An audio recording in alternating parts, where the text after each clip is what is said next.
Yes, we like the woo-woo, we like the spiritual, we like the magical and the miracles to occur, but a significant part of manifestation is about being intentional, about how we live life. And a lot of that comes from taking inspired actions and putting our actions behind our words and what we say we truly want in life. Hello, gorgeous. Welcome to another episode of the Psychology and Manifestation podcast with your host, Sudane Firestar. I am so happy you are here, my dear.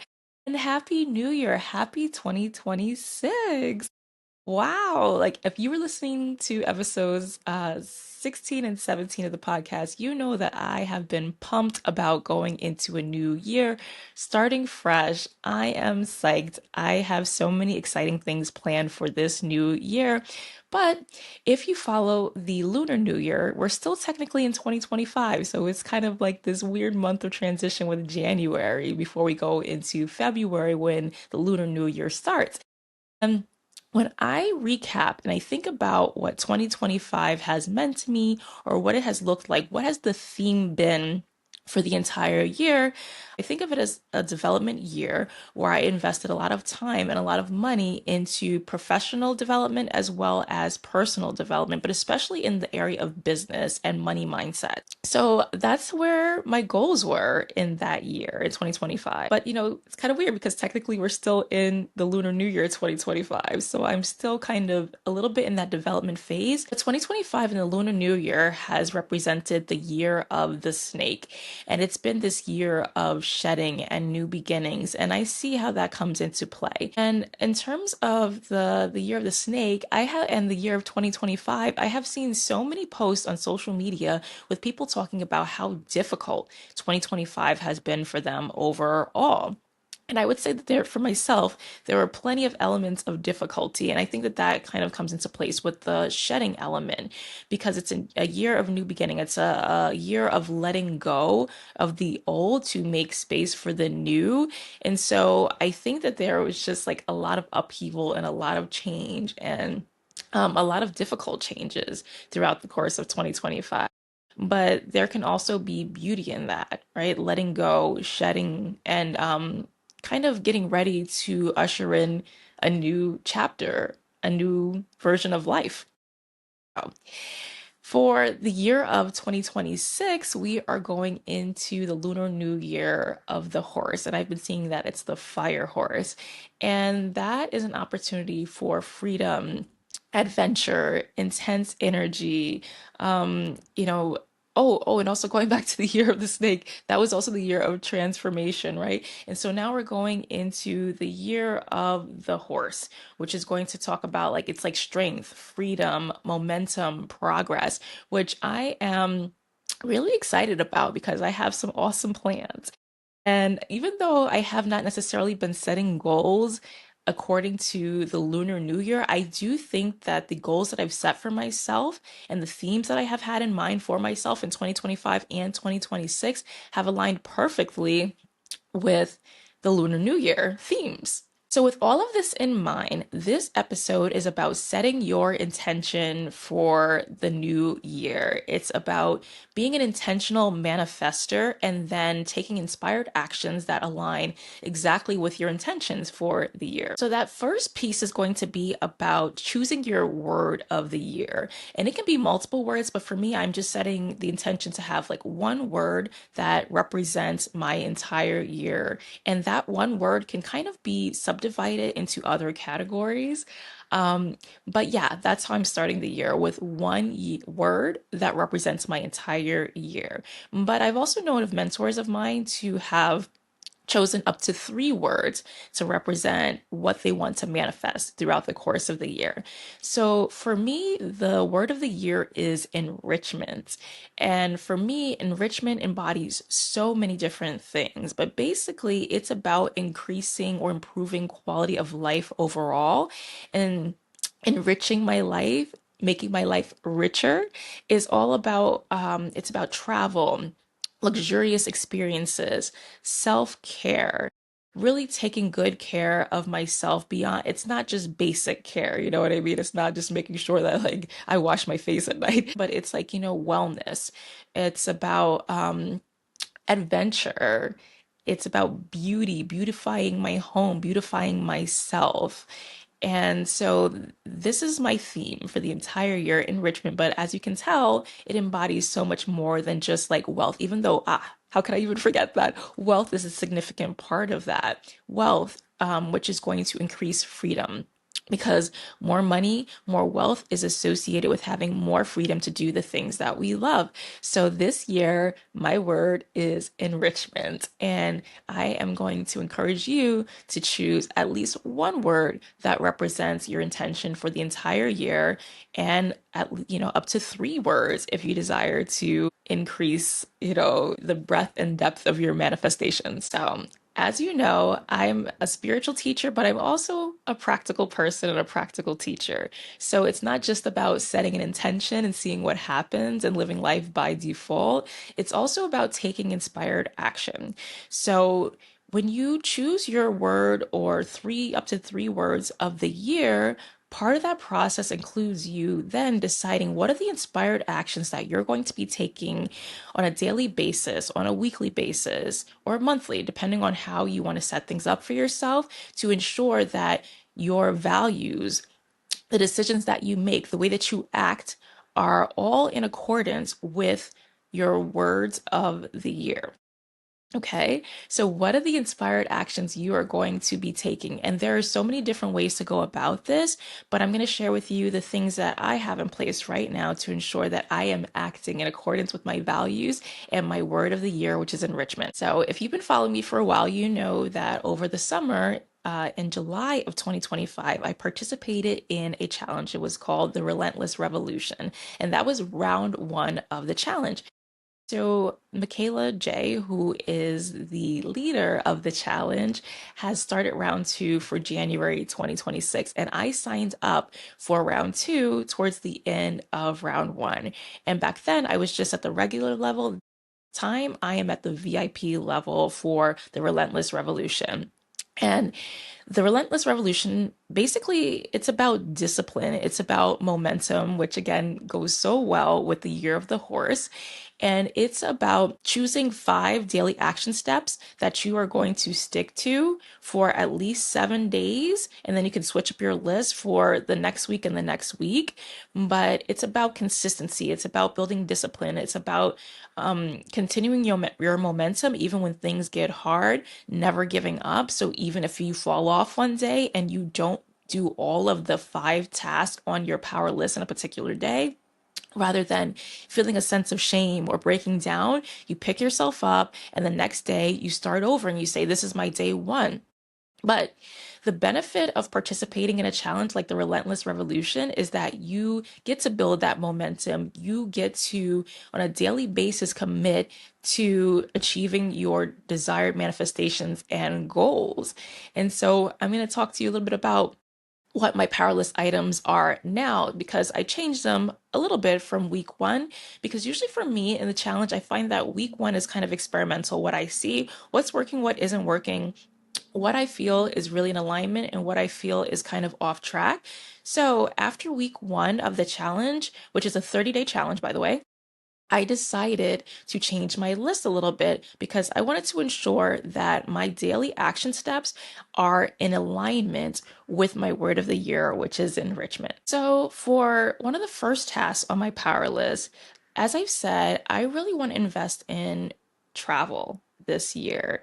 So, I had kind of postponed travel for a number of reasons. Before it was COVID, and then I had a baby, as you know.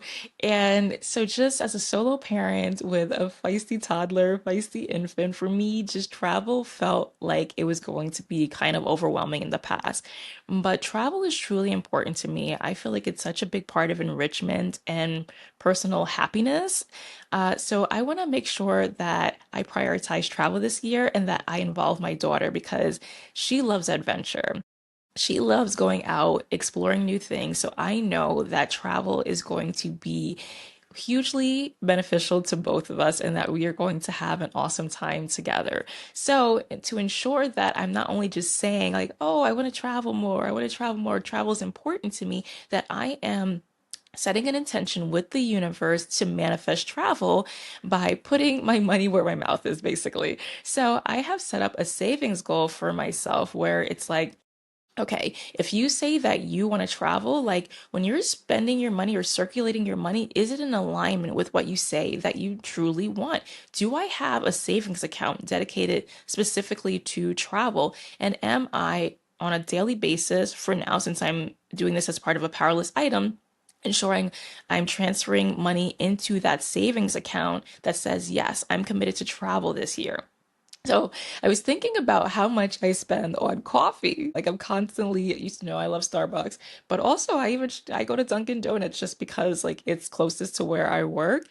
And so, when I think about me spending like between $6 and $7 per day on a latte, not every day, but most days, if I'm spending money on coffee, it's like, how does that line up with enrichment? How does that line up with my word of the year? I don't really feel like it does. It could it be a little bit of like pampering? Do I drink coffee for joy? It tastes good, but it's also to increase my energy levels. But I was thinking to myself, I don't really feel like this way that I'm circulating and spending my money is really, and I'll talk more about that soon, is really lining up with my goals and my manifestation goals. So that's why I've chosen the amount of $7 because I feel like it aligns. And also, I was born on the 7th of February. So 7 is also associated with being a lucky number. It's a special number. So I have decided that I am transferring $7 per day into my savings account for the remainder of this challenge, and that this is a savings travel account to ensure that I'm telling the universe I'm committed to travel. I'm going to be traveling a ton this year. And obviously, I'm going to put more than $7 throughout the course of the year each day. But for now, it's just like an intention. I'm setting an intention, creating a habit of saving towards travel. Then I also have a movement goal because I feel like I have gotten a little bit sedentary. So throughout the course of my life, I've been an active person. Like I grew up dancing, I did ballet and then other forms of dance throughout the course of my life. And then I became like really into fitness and running, going to the gym or doing at-home workouts during the pandemic. I have typically been a fit person, but I found that with my current position, along with being a mom, like the exercise routines have been off and on. And I really want to invest in my health and my wellness this year. So, because also I feel like it's a fitness, not only is it good for mental and physical health, but it's so important for creativity, generating new ideas. There's there are endless benefits to movement and even like for your bones. Like for your bones to be healthy, you need to move. So, I also have a movement goal in there, and it includes 7K steps per day, 7K plus steps per day, or a workout. I have to be very intentional every single day with making sure that I get that movement in and that I'm investing in self care. I'm taking really good care of myself. Okay, to be healthy long term and to be creative and productive as a person and to have more energy. Movement actually can increase energy. Then I wanted to include the commitment of working on my podcast in various ways. And that's not just, putting out a podcast every week, but thinking about how I can expand with my podcast, expand my reach. Emailing. How frequently do I want to be posting about the podcast on social media? I've also been thinking about the idea of potentially doing interviews on other podcasts to expand the reach of my audience for the podcast. So, as you know, I have wanted to be a podcaster forever. And there were 11 years in between me thinking about it, having that initial spark of the idea, and being like, okay, yes, I'm going to move forward and do this and become a podcaster. And so, now that I'm on this journey, like I want to maximize it. I want to make the best of it because this is enriching to me. This is something I'm passionate about. I love teaching about psychology. I love teaching about spirituality, personal development. So, this is totally in alignment with my goal of enrichment. I'm also in the process of developing my first digital course, which I'm super excited about because again, like as I mentioned, I feel like my life purpose has been teaching. Whenever I teach, my heart lights up, my energy levels skyrocket. I feel my best when I am teaching. So being able to teach a digital course and to put that out into the world for you makes me feel so happy. Just the mere idea of it. And then also, so I get to do something that I'm passionate about. I get to spread love and light through the world and to help so many other people with this digital course, which is enriching to me as well. It fills my heart with so much joy. But then if I'm thinking more on like a practical level, more than like an inspirational and like fulfillment level, it's also going to allow me to create an avenue for passive income, which we all want at some point. If you're not investing in any kind of passive income and you're just trading your time for money, then you too are going to want to think about how you can enrich your life by investing in passive ways of income. Like right now, I do have investments, so that is an element of passive income, but I also want to be creating other avenues for passive income to enrich life for myself and my daughter. So that aligns perfectly as well. And the last item on my list, which I was trying to actually shed, by the way, was going to sleep by 10 p.m. to ensure I get 7 hours of sleep per night or close to 7 hours. And that's going to help long term with an enrichment, but also even throughout the course of this year because it is contributing to my health and wellness. After having my daughter, like my sleep was terrible. We were co-sleeping. I was nursing her. She would be nursing throughout the night.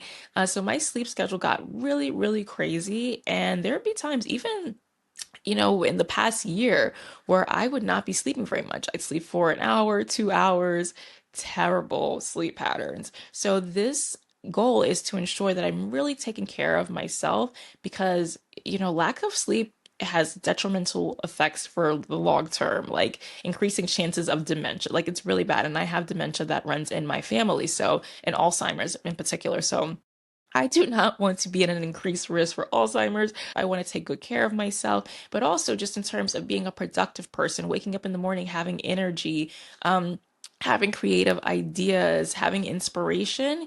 Our minds and our bodies need to be well rested. So for me, this is super important. But as I said, I was trying to shed this because I was like, oh my goodness, I would get home or wake up in the morning and I feel like I have less time than I used to do things like this, the podcast. So I was like, I'm not giving enough attention to developing my digital course. I'm not giving enough attention to the podcast. But when I did my first VIP call with Michaela as part of the Relentless Revolution, she was just like, basically say, she did just straight up say no, but it's like, no, if that is important for your health and wellness, that is not something you should be giving up, but you just break things down. It's like little action steps that you can take on a daily basis to reach your other goals, like, creating the digital course. But no, you're not sacrificing sleep. Right? So I'm like, it does create the situation where I have to be way more creative about making sure that I can get all of my goals done, my 5 daily action steps for the Relentless Revolution, making progress towards my word of the year enrichment, but overall, just making sure that I am not sacrificing my health and wellness, right? So that is super important. So, in addition to participating in a challenge, which I think is really, really helpful for making progress towards your goals, is to then think about how you are using your money or like your inspired actions. So, something else that's relevant to enrichment for me is something that I learned about in the book, Your Money or Your Life. So, in that particular book, they ask you, what is money? What do you think money really is? And then they talk about how money is, your life energy. Money is your life energy. And they ask you, how are you spending your life energy? Because oftentimes, yes, we can get to a point where we are creating passive streams of income, but also throughout the course of our lives, there's an element of active ways of earning money where we trade our time for money. And so when we then take that money, that hard-earned money, where we put all that time into earning it, and then we spend it, what are we spending it on? And are we ensuring that when we spend that money, that we are spending in alignment with our values and our goals? So during the year of 2025, I thought about that. And there were times where I'd be like, okay, this is my life energy that I'm spending. Am I spending this in alignment with my values? I would think about that. But then there were also times where, this element of like wanting ease would creep in.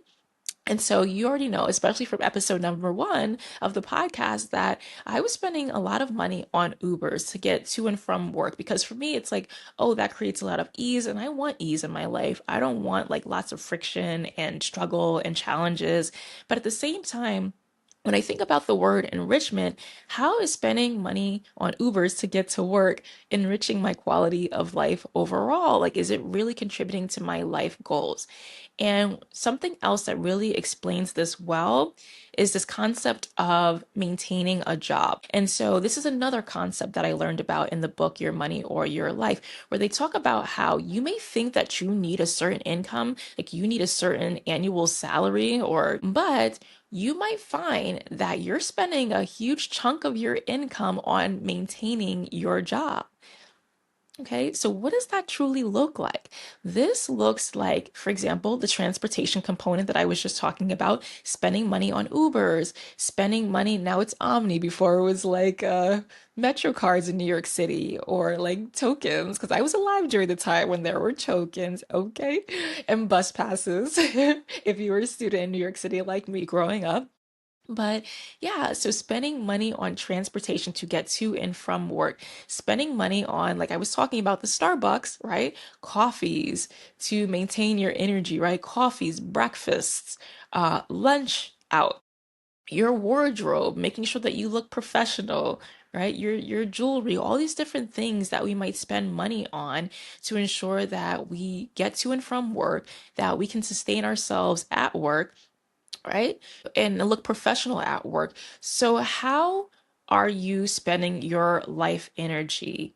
And are you using your income to maintain a job? Because what they say in the book, Your Money or Your Life, is that you may find that you don't actually need that income that you were striving for. Maybe it's the six figures. But then when you look at how you're spending that six figures, how are you spending that six figures? Are you spending it in alignment with achieving your goals? And for me, that's enrichment, that's travel, that's luxury, um, that's pampering, that's self care. Like, are you spending it in alignment with your values and your goals for the year? Or are you spending that money to maintain your job? Yeah, right? Let's think about that. Okay. So I want that to sit with you for a while. But this is something that I had to really consider. So, in going back to the power list that I've had for the Relentless Revolution, that all these things go together. So I have stopped taking Ubers for week one of the challenge. I did not take any Ubers, but that also increased my movement because I was taking way more steps because I was not taking Ubers to get to and from certain destinations. So that helped me on so many levels. Saving money, taking that money and transferring it into a savings account dedicated to travel, or just saving it for the other luxurious experiences and self care and pampering that I want to include in my life for the year, but then also increasing my health and wellness by getting exercise. So you see how all of the pieces of the puzzle are coming together? Is this making sense about setting your intention for the year and taking inspired actions that are in alignment with what you say you desire to manifest for the year? Okay, so that is it, right? Let's get into the summary of this episode. So, this episode has been all about setting your intention for the year, and a beautiful way to do this is to choose 1 to 3 words that represent what you want your year to be about, what you want to manifest for the year.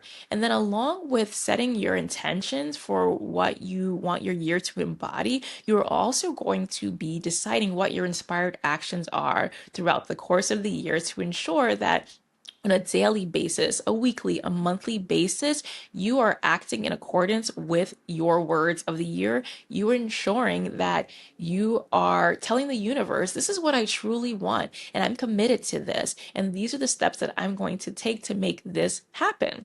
Right? So we're very practical with our manifestation. Yes, we like the woo woo, we like the spiritual, we like the magical and the miracles to occur.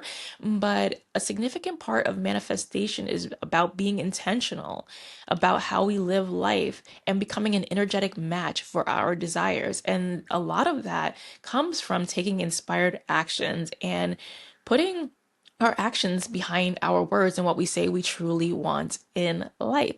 So again, you're going to choose your 1 to 3 words for the year. And if you want to be a go-getter, if you want to be the A+ student, you can then also create vision boards for each of these words to represent what you're manifesting for the year. And I can take time in another episode to talk about visualization and vision boarding. But yeah, if you already know about that, you can start by including some visual exercises or a vision board to create a physical representation of your words of the year. And then, in terms of your inspired actions, you can go down multiple paths to take inspired action, but I'm going to give you a couple of ideas. So, the first idea that I shared with you is participating in a challenge. There are so many challenges happening at the beginning of the year, especially in the month of January. So if you do a search, you're going to find something. But there's also the Relentless Revolution, which I'm participating in, which has 5 daily action steps that we have to take as part of a power list. And we do that for a total of 30 days to gain the momentum and create that discipline that helps us achieve our goals. So if you're interested in participating in the Relentless Revolution, even though we are already, I think this is probably day 10 for me at this point, you can still join. And on a weekly basis, there are actually prizes that you can win for hitting your power list and holding yourself accountable. So if you're interested, I am including my affiliate link in the show notes, and, get in there, participate with me. One of my other besties is in there, one of my best friends, Nat. So I'm super excited to be doing this challenge with one of my best friends, and you can join us. Come on in. Come on in. The water is fine. It's nice and toasty and warm, and the community is beautiful, and there are just a lot of go-getters and women who are there to live their best life and also inspire others. So you're going to love it there. And the other way that you can figure out what your inspired actions are comes from something that I have used tons of times that really, really helps me. Well, it's like almost like a 2 to 3 part thing. So it's asking the universe, praying, right? If you're into prayer, or just asking the universe if you're more agnostic, more spiritual, but you could just ask. You ask your higher self, like, what action steps would help me achieve my 1 to 3 words of the year? What action steps would be in alignment so that I'm getting closer to where I want to be by the end of 2026, and see what comes to you? But my favorite way of doing this is to come up with my inspired actions is to tap into my intuition. And the way that I do that is through meditation and mindfulness. So I recommend that you take a minimum of 15 minutes to meditate. First, you set that intention, you ask the question, you sit for 15 minutes in a quiet space, focus on your breathing, let the thoughts come and go. But a minimum of 15 to 20 minutes, I find to be like the sweet spot for really tapping into your intuition and coming up with some ideas. So it doesn't mean that as soon as your eyes pop open, you're going to be like, ooh, I have the idea. But sometimes it's about a practice where you meditate consistently for a number of days and things come to you as you get more comfortable in your meditations, because sometimes in the beginning your mind is racing so much and you have so many thoughts flying through your brain that it can be a little bit hard to really tap into your intuition. But once you get comfortable with meditation and you sink into it and your mind starts to get into the habit of it and calm down, then those ideas can start to come to you. But even still, after you do your meditation once, when you're walking throughout your day and you're going about your business, you already asked the question, you already set the intention, ideas are going to just come to you throughout the course of the day or throughout the course of the week, following that meditation. And I'd also highly suggest that you journal on this. You can even journal the question. Ask yourself the question in a journal. Ask the universe, gods, goddesses, the spirit guides in your journal. Ask the question. If you don't just want to ask it out loud, you also want to put it in writing, and then see what comes to you and write out your ideas. And then once those inspired actions come to you, don't wait. Get moving, get that momentum going, and start taking your inspired actions. So that's what I have for you today, my love. And if you're not already doing so, follow the podcast, subscribe, And if you're watching on YouTube, like this video on all the platforms, share it with someone who is super excited about making 2026 their juiciest, bestest year ever so that they can manifest the desires of their heart alongside you and join in this powerful journey. And until next time, love you. Bye.